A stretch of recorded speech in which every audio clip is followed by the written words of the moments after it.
క్రీస్తునందు మాకు అత్యంత ప్రియులైన ప్రియ దేవుని సంగమా ఏ విధంగా ఉన్నారు మీరు అంతా కూడా బాగున్నారని నమ్ముచున్నారండి. ఈరోజు మన ఆత్మీయ లాభం కొరకు ఏర్పరచుకున్న దేవుని వాక్యం యిర్మీయా గ్రంథం 7వ అధ్యాయం దాని 9 నుంచి 11 వచనాలు, అదే రీతిగా మత్తయి రాసిన సువార్త 21వ అధ్యాయము 12 నుంచి 17 వచనాలు మనం ధ్యానించబోతున్న అంశము దేవుని ఆలయం యొక్క పవిత్రీకరణ లేకపోతే పరిశుద్ధీకరణ అనే అంశంపై ఈరోజు ధ్యానించబోతున్నాం.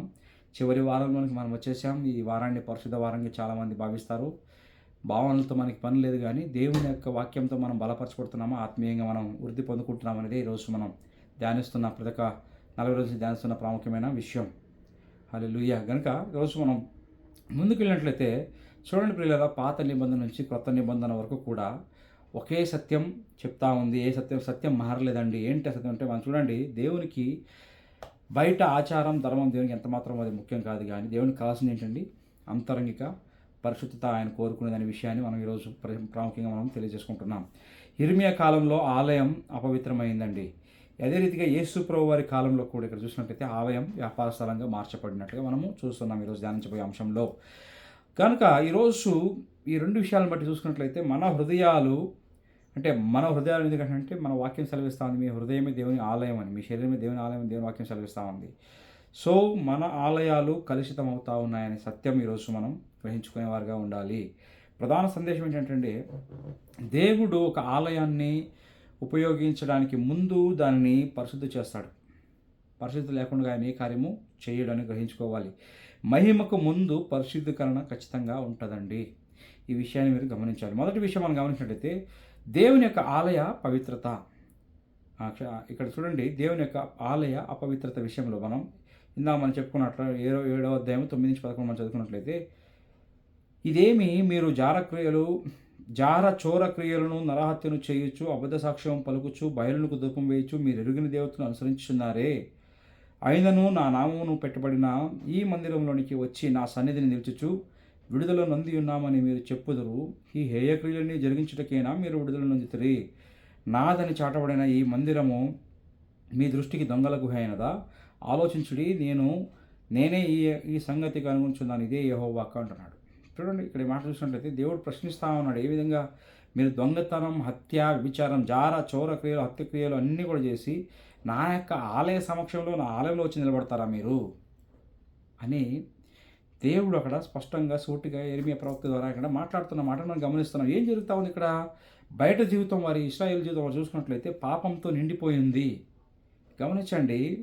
కానీ ఆలయంలో వచ్చేపాటికి మాత్రం వారు ఏం చేస్తున్నారంటే ఒక పరిశుద్ధుల్లాగా, పవిత్రుల్లాగా నటిస్తూ ఉన్నారండి. ప్రియమైన దేవుళ్ళారా, వారు ఆలయాన్ని ఎలా మార్చారంటే పాపాన్ని దాచుకునే ఒక గుహగా, ఒక స్థలంగా మార్చేశారండి. మనం అదే మాట 7వ అధ్యాయం 11 చూసినట్లయితే ఏమంటాడు ఆయన? 7వ అధ్యాయము 11లో నాదని చాటబడిన ఈ మందిరం మీ దృష్టికి దొంగల గుహ అయినదా అంటున్నాడు. అంటే దొంగల గుహగా వారు మార్చేసినట్టుగా మనం చూస్తున్నాం. గుహ అంటే ఏంటండి? దొంగతనం చేసే స్థలం కాదు. దొంగతనం చేసే దొంగలు పాపం చేసి వచ్చి సురక్షితంగా దాక్కునే ఒక సీక్రెట్ ప్లేస్గా మనం గుహ అని చెప్పచ్చు. చూడండి, అంటే వారు పాపం చేసి ఎక్కడికి వస్తున్నారు? ఆలయానికి వచ్చి భద్రం అనుకుంటున్నారు, దాన్ని భద్రంగా ఉందనుకుంటున్నారు, భద్రంగా దాచుకుంటున్నారు. ఈరోజు చూసుకున్నట్లయితే మన ఆత్మీయత ఈ రెండు విషయాలు మనం ఏం తెలుసుకోవాలండి? మనం ప్రార్థిస్తున్నాం, కానీ మనకి క్షమించని మనసు మన జీవితంలో ఉంది. అంత మాత్రం కాకుండా మనం ఆరాధిస్తున్నాం, కానీ రహస్య పాపం మన జీవితంలో ఇప్పటికీ కూడా ఇంకా ఉంది. లేదంటారా? మనం ప్రార్థిస్తున్నాం, క్షమించాం, ఆరాధిస్తున్నాం, కానీ రహస్య పాపం మనలో ఉంది. మనం సేవ చేస్తున్నాం, కానీ పరిశుద్ధత లేదండి. ఈరోజు మనందరితో కూడా దేవుడు మాట్లాడుతున్న మాట ఏంటంటే, నా సన్నిధిని మీ పాపాన్ని దాచడానికి వాడుకోవద్దు. నా యొక్క స్థలాన్ని, నా పరిశుద్ధ స్థలాన్ని మీ యొక్క పాపాలని దాచుకునే పెట్టే దొంగల గుహగా, ఆ స్థలంగా మీరు దీన్ని మార్చుకోవద్దు అని స్పష్టంగా ఈరోజు మాట్లాడుతూ ఉన్నాడు. అంటే ఆయన సన్నిధి అంటే ఏంటంటే నా హృదయమే ప్రాముఖ్యంగా గ్రహించుకోవాలి ఈ మాటను. చూడండి, కొత్త నిబంధనకు వచ్చినట్లయితే మనం త్వరగా ముందుకెళ్దాం. ఆలయ శుద్ధీకరణ. మత్తయి రాసిన సువార్త 21వ అధ్యాయం 12 నుంచి 13 చదువుకున్నట్లయితే అక్కడ ఏం చేస్తా ఉన్నాడు? యేసు దేవాలయంలో ప్రవేశించి క్రయ విక్రయములు చేయు వారందరినీ వెళ్ళగొట్టి రూకలు మార్చు వారి బల్లలను, గువ్వలమ్ము వారి పీఠములను పడద్రోసి, నా మందిరము సమస్త మందిరముకు ప్రార్థన మందిరమని రాయబడి ఉన్నది, అయితే మీరు దానిని దొంగల గుహగా చేసిడి వారనను. చూడండి, ఏం చేస్తా ఉన్నాడు ఇక్కడ? యేసు ఏం చేస్తా ఉన్నాడు అంటే ఆయన ఆలయంలోకి ప్రవేశిస్తున్నాడు. మొట్టమొదటిగా అంత మాత్రం కాకుండా అక్కడ ఉన్న పీఠాలను, టేబుల్స్ అన్నిటిని కూడా తలకిందులుగా తీసి పాడివేస్తున్నాడు ఆయన. వెళ్ళగొట్టి రూకలు మార్చి వారి బల్లలు, గువ్వలమ్మ వారి పీఠములను పడద్రోసి అన్నీ కూడా ఏం చేస్తున్నాడు ఆయన? పడద్రోసేసాడు. వ్యాపారాలని బయటకు తోసేసినట్లుగా మనం చూస్తున్నామండి. ఇది ఇక్కడ మనం చూసినట్లయితే యేసుప్రభు అంతవరకు ఉన్న ఒక మృదువైన, లేకపోతే చాలా దయ కలిగిన, ఒక సాఫ్ట్గా కనపడిన యేసుప్రభు వారు ఇక్కడ చూసినట్లయితే ఆయన పరిశుద్ధితో కలిగిన కోపంతో ఉన్న యేసుప్రభు వారుగా ఒక దహించే అగ్నిలా కనబడతా ఉన్నారు ఈ స్థలంలో. మనం గమనించండి, యేసుప్రభు ఎందుకు కోపడ్డారు? ఇక్కడ చెప్తా ఉన్నాడు ఆయన, నా మందిరము సమస్త జనులకు ప్రార్థనా మందిరం అని పిలువబడుతుంది, మీరు దాన్ని ఏం చేశారు? దొంగల గుహగా చేశారండి. ఇక్కడ 3 సత్యాలు మనము గ్రహించుకోవాలి. 3 ప్రధాన సమస్యలు ఏంటంటే, మొట్టమొదటి విషయం అక్కడ ఏం జరుగుతూ ఉంది? వ్యాపారీకరణం, అంటే కమర్షియలైజేషన్ చేస్తారండి. దేవుని వెతకడం డబ్బు సంపాదనగా మారిపోయిందండి. అంటే ఇక్కడ చూడండి, అదే రీతిగా రెండో చూసినట్టయితే అవినీతి, రెండోది కరప్షన్. ఇక్కడ ఏం చేస్తున్నారు? ప్రజలను దోపిడీ చేస్తూ ఉన్నారు. మూడోది ఏం చేస్తున్నారు? ధ్యాన భంగం చేస్తున్నారు, అంటే డిస్ట్రాక్షన్ చేస్తున్నారు. అంటే ప్రార్థనా స్థలాన్ని వ్యాపారంగా మారిపోయింది. దేవుని వెతికే స్థలాన్ని డబ్బు సంపాదన స్థలంగా మార్చేశారు. అంత మాత్రం కాకుండా అవినీతిగా వ్యాపారీకరణ, అవినీతికరణ, ధ్యాన భంగం చేసే స్థలంగా వారు అక్కడ స్థలాన్ని, దేవుని ఆలయాన్ని మార్చేసినట్టుగా చూస్తున్నాం. ఇక్కడ మనం తెలుసుకోవాల్సిన ప్రవచనాత్మక సత్యం ఏంటంటే, ప్రియమైన బిడ్డలారా, యేసు ప్రభువు వారు ఆలయాన్ని నాశనం చేయట్లేదండి. గమనించండి, ఇక్కడ గమనించినట్లయితే ఆయన దానిని పవిత్రపరుస్తా ఉన్నాడు, లేకపోతే శుభ్రపరుస్తా ఉన్నాడు. మరి ఎందుకంటే దేవుడు తన ఆలయాన్ని విడిచిపెట్టే దేవుడు కాదు. ఎందుకంటే చూడండి, విడిచిపెట్టడం ఆయన పరిశుద్ధం చేస్తాడు ఖచ్చితంగా. ఈ సత్యాన్ని మీరు గ్రహించుకోవాల్సిందిగా నేను చెప్తున్నా, ఏ ఆత్మీయ అర్థంలో చెప్తున్నాను విషయం. మూడో విషయం చూసుకున్నట్టయితే, పరిశుద్ధీకరణ యొక్క ఉద్దేశం ఏంటి? ఎందుకు పరిశుద్ధీకరణ చేయాల్సి వస్తుందంటే, ఆ 14 వచనం చూడండి, ఇక్కడ ఏం వాక్యం సెలవిస్తూ ఉంది? ఒక శ్రేష్టమైన ప్రకటన ఇక్కడ మనం గమనించండి. గుడ్డివారును కుంటివారును దేవాలయంలో ఆయన ఎదుకు రాగా ఆయన వారిని స్వస్థపరచెను. ఇక్కడ చూడండి, 1400 గుడ్డివారును కుంటివారు ఆయన వచ్చిన దగ్గరికి వచ్చి ఆయనను స్వస్థపరిచినట్టుగా మనం చూస్తున్నాం. ఇక్కడ మనం స్పష్టంగా మనము గమనించినట్లయితే, శుభ్రపరిచిన తర్వాత ఆ వ్యాపారస్తులంతా, దొంగతనం అంతా, ఇక్కడ ఏదైతే అక్కడ అవినీతితో, అధర్మంతో వ్యాపారీకరణ చేసి అంతా దేవుని ఆలయాన్ని అంతా దాన్ని తోలివేసి బయటికి పడవేసి ఆ పీఠాలను, గువ్వలమ్మే వారిని అందరినీ కూడా బయటికి గెంటి వేసిన తర్వాత, అంటే ఆ కార్యం శుభ్రపరిచిన తర్వాత ఇక్కడ స్వస్థత చేస్తూ ఉన్నారు. ఇక్కడ ఏం జరుగుతూ ఉందంటే, శుభ్రపరిచిన తర్వాతే స్వచ్ఛత వచ్చిందనే స్వస్థత వచ్చిందనే సంగతిని మనం తెలుసుకోవాలండి. ఆత్మీయ సూత్రం, పరిశుద్ధీకరణ లేకుండా, పవిత్రీకరణ లేకుండా, శాంక్టిఫికేషన్ లేకుండా ఖచ్చితంగా దేవుని యొక్క శక్తిని మనము చూడలేము. పరిశుద్ధత లేకుండా అద్భుతాలు మనము చూడలేము. శుభ్రత లేకుండా దేవుని సన్నిధి ఉండదండి. గమనించండి, ఆలయం పరిశుద్ధమైతే విరిగిపోయిన, అంటే విరగొట్టబడిన వారి ఆత్మీయ జీవితంలో పునరుద్ధరింపబడతారు. ఆలయం పరిశుద్ధంగా ఉన్నట్లయితే దేవుని శక్తి మన జీవితాల్లో ప్రవహించేదిగా ఉంది. ఆలయం పరిశుద్ధంగా ఉన్నట్లయితే దేవుని సన్నిధి మనలో నివసించేదిగా ఉందండి. ఏ ఆలయం గురించి మాట్లాడుతున్నానో మీ అందరికీ తెలుస్తూ ఉంది అనుకుంటున్నాను. 4 చూసినట్లయితే నిజమైన ఆలయం ఎవరు? ఇప్పుడు అది చెప్తా ఉన్నాను నేను ముందుకు వచ్చినట్లయితే. ఈ ఆలయం ఏంటి? అసలైన ఆలయం 1 కొరింథీయులకు రాసిన పత్రిక 6వ అధ్యాయం 19వ వచనం అంటున్నాడు. 1 Corinthians 6:19, మీ దేహము దేవుని వలన మీకు అనుగ్రహింపబడి మీలోనున్న పరిశుద్ధాత్మకు ఆలమై ఉన్నదని మీరు ఎరుగరా? మీరు మీ సొత్తు కారు, మీరు కొనబడిన వారు కనుక మీ దేహంతో దేవునిని మహిమపరచుడి. మీ దేహము దేవుని వలన మీకు అనుగ్రహింపబడి మీలోనున్న పరిశుద్ధాత్మకు ఆలయమై ఉన్నదని మీరు ఎరుగరా అంటున్నాడు.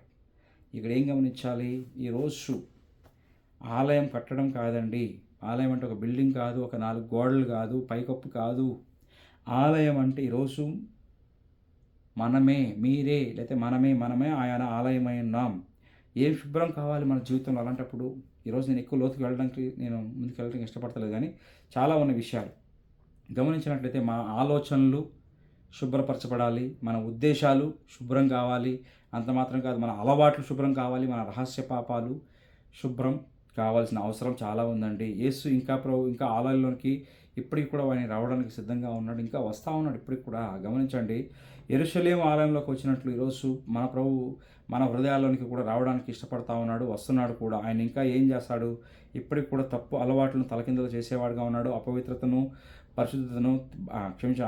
బయటకు త్రోసివేసి బయట పరిశుద్ధిని ఇచ్చేవాడుగా ఉన్నాడు. నిజమైన ఆరాధన ఆయన పునఃస్థాపించేవాడుగా, పునరుద్ధరించేవాడుగా ఉన్నాడండి. పరిశుద్ధమైన ఆలయ లక్షణాలు మనం గమనించుకున్నట్లయితే, ప్రేమ 21 అధ్యాయం 15-16 మనం చూడండి.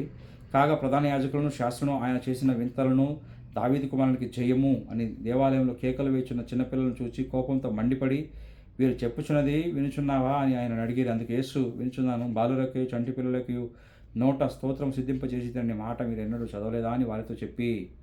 ఇక్కడ మనం చూసుకున్నట్లయితే ఇక్కడ నిజమైన ఆరాధన జరుగుతూ ఉంది. అక్కడ హోసన్న శుద్ధమైన అంటే పరిశుద్ధమైన స్తోత్రం అక్కడ పిల్లలు ఉద్భవిస్తూ ఉన్నట్టుగా మనం చూస్తున్నాం. ఇక్కడ చూడండి, వెంటనే అక్కడ మత నాయకులు ఏం చేస్తున్నారు, అక్కడ వ్యతిరేకత వస్తుంది. నిజంగా ప్రధాన నాయకులు అక్కడ ఏం చేస్తున్నారు, కోపడుతున్నారు. మీరు ఏమంటున్నాడు ఇక్కడ చూడండి, మీరు పరిశుద్ధంగా జీవిస్తే అందరూ సంతోషించరు. గమనించండి, యేసుప్రభు ఉద్దేశం ఏంటంటే మనము పరిశుద్ధంగా పవిత్రత కొరకు దేవుని కొరకు మనం జీవించినప్పుడు ఖచ్చితంగా వ్యతిరేకత వస్తుందనే సత్యాన్ని ఇక్కడ మేము తెలియజేయడానికి ఇష్టపడతా ఉన్నాను. కానీ ఒక విషయం గుర్తుంచుకోవాలి, ఎవరు సంతోషపడకపోయినా, దుష్టుడు సంతోషించకపోయినా, ఈ లోకంలో ఉన్న వ్యక్తులు సంతోషించకపోయినా ఖచ్చితంగా పరలోకమందున మన తండ్రి ఆయన సంతోషించేవాడుగా ఉన్నాడు మనం పరిశుద్ధంగా జీవించినట్లయితే. ప్రేమ దేవుడు ముందుకు మూడో విషయం చూసినట్లయితే దేవుని యొక్క సంతోషం చూడండి. పిల్లల నోటితో అక్కడ స్తోత్రం పరిపూర్ణం అవుతున్నట్లుగా మనం చూస్తున్నాం. పరిశుద్ధత ఏం తెలియజేస్తున్నా అంటే దేవుని యొక్క అనుగ్రహాన్ని తెచ్చేదిగా ఉంది. మన జీవితంలో ఈరోజు ఏం నేర్చుకోవాలండి? నేను ఎక్కువ లోతుగా వెళ్ళడానికి ఇష్టం లేదు, కానీ ఎలా పరిశుద్ధం అవ్వాలని మనం గ్రహించుకున్నట్లయితే నిజమైన పశ్చాత్తాపం చాలా అవసరం మన జీవితంలో పరిశుద్ధి రావాలంటే. ప్రేమ దేవుడిలో కేవలం మాటల్లో కాదండి, అది హృదయంలో అది మనకి వచ్చేదిగా ఉండాలి. ఈరోజు మనం 40 రోజులుగా మనం ధ్యానిస్తున్న 35 రోజు ఆ ఆదివారాలు కలుపుకుంటే ఆల్రెడీ 40 రోజులు అయిపోయింది. కానీ ఈ శ్రమ మరణ పునరుత్థాన దినాలు మనం అదే అంటున్నాం మొదటి నుంచి కూడా. నిజమైన పశ్చాత్తాపం, ఈ మనం ధ్యానిస్తున్న ఉద్దేశమే మన జీవితాల్లో పశ్చాత్తాపము రావాలి, మార్పు రావాలనే ఉద్దేశంతోనే. మాటల్లో కాదంటే అది మన హృదయాల్లో మనం చేసే కార్యాల్లో ఉండేదిగా మనం చూసుకోవాలి. ప్రేమ దేవుడారా, మనము చూడండి తప్పులను తొలగించాలి అంటే ఏంటి? ఇక్కడ యేసుప్రభు వారు అక్కడ ఉన్న బలిపీఠాలను అక్కడ వచ్చి అక్కడ గువ్వల వ్యాపారాలు అసలు పీఠాలని టేబుల్స్ అన్నింటిని కూడా ఆయన పడద్రోస్తున్నాడు. మనం కూడా ఈ తలకిందులు చేసి తప్పులను తొలగించే వారిగా ఉండాలండి. మూడవది చూసినట్లంటే ప్రార్థన జీవితం పునరుద్ధరించుకునే వారిగా ఉండాలి. చూడండి, అది మన జీవితం మార్కెట్ కాదండి. ప్రార్థన మందిరం అనేది గ్రహించుకోవాలి మన హృదయం. మనము మార్కెట్లో అనేక విషయాలు ఉంటాయి, అదేవిధంగా మన తలలో అనేక వ్యర్థమైన ఆలోచనలు ఉండకూడదు, కానీ దేవుని యొక్క ప్రార్థనాలయమని మనం గుర్తుంచుకోవాలండి. ప్రతిరోజు కూడా యేసు ప్రభువును ఆహ్వానించేవారుగా ఉండాలి. ప్రభువా, నా ఆలయాన్ని శుభ్రపరచని మనం ప్రతినిత్యం కూడా మనం దాన్ని శుభ్రం చేసుకుని మన ఇష్టమైన జీవితం కాదు కానీ ఆయనకి ఇష్టమైన జీవితాన్ని జీవించేవారుగా ఉండాలి. ఈరోజు మన రహస్య పాపం బయటపడాలండి. నేను మనం చెప్పిన ప్రతి అపవిత్రత కూడా తొలగించేవారుగా ఉండాలి. ప్రతి దృష్టి కూడా మార్చడం ఏంటంట విరగొట్టబడాలి. ప్రేమ దేవుడారా, మరి యేసు ప్రభు వారు ఈరోజు మన ఆలయాన్ని పరిశుద్ధం చేయడానికి ఇష్టపడతా ఉన్నాడు. గమనించండి, మనం ప్రశ్నించుకుందాం. యేసు ప్రభు వారు చెప్తున్న ప్రకారంగా నిజంగా మన హృదయాలు ప్రార్థన మందిరమా లేక ఏంటంట దొంగల గుహన? ఒకసారి మనమే పరీక్షించుకుందామండి. ఆయనతో అడుగుదాం, యేసయ్యా నిజంగా నా ప్రభువా నా హృదయంలోనికి రా అని అడుగుదాం. నా ఆలయాన్ని పరిశుభ్రపరచని అడుగుదాం. ప్రతి అపవిత్రతను తొలగించని అడుగుదాం. నన్ను ప్రార్థన మందిరంగా నీవు మార్చని అడుగుదాం. నీ పరిస్థితి నాలో నివసింపచేయని మనం అడిగారుగా ఉందాం. ప్రియమైన దేవుడారా, ఇర్మియా సమస్యను చూపించాడు. యేసు ప్రభు వారు ఇక్కడ పరిష్కారాన్ని చూపిస్తున్నాడు. కొత్త నిబంధనలో స్పష్టమైన సత్యం ఏంటంటే పరిశుద్ధీకరణ లేకుండా మహిమ రాదు. పరిశుద్ధి లేకుండా దేవుని మహిమను ఎంత మాత్రం మనం చూడలేమండి. ఈ విషయాన్ని మీరు గ్రహించాలని నమ్ముతూ నేను మిమ్మల్ని క్రీస్తు పేరిట బ్రతిమాలుకుంటున్నాను. దేవుడు మిమ్మల్ని ఆశీర్వదించును గాక. ఆమేన్.